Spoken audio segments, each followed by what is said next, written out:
Buya Mahyeldi, anak tukang becak yang jadi gubernur. Mahyeldi lahir tanggal 25 Desember tahun 1966.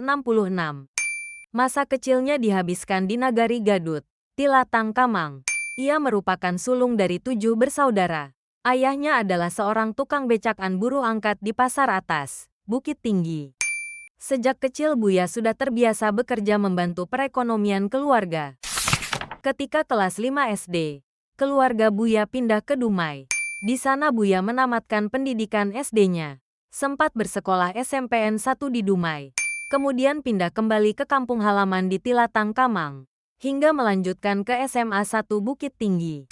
Setelah SMA, Buya melanjutkan kuliah di Universitas Andalas, Fakultas Pertanian. Disinilah ia bertemu dengan Irwan Prayitno yang kala itu aktif sebagai aktivis dakwah berkeliling kota di Sumbar. Relasinya yang panjang bersama Irwan Prayitno mengantarkan Buya bergabung dengan Partai PKS. Hingga kemudian ia dicalonkan jadi caleg tahun 2004 dan berhasil menjadi wakil ketua DPRD tahun 2004 sampai tahun 2009. Di tengah karirnya sebagai anggota legislatif, Mahyeldi dipinang Fauzi Bahar jadi wakil wali kota Padang pada pemilihan tahun 2008. Ia menuntaskan jadi wakil wali kota Padang tahun 2009 sampai tahun 2014. Pada tahun 2014, Mahyeldi memenangkan Pilwako Padang dengan wakilnya M. Zalmi pada periode pertama dan Hendri Septa pada periode kedua.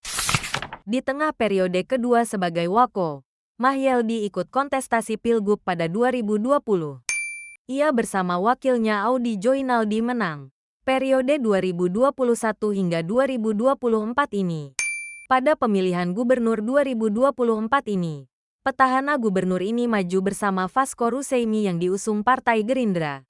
Dalam ajang Sindo Weekly, Mahyeldi meraih penghargaan Government Award pada tanggal 12 April tahun 2016. Ia dianggap berhasil menata kota dalam kurun waktu yang terbilang singkat. Pemerintah pusat juga pernah menyematkan tanda kehormatan Satya Lencana Pembangunan pada tanggal 12 Juli tahun 2015, serta banyak penghargaan lain.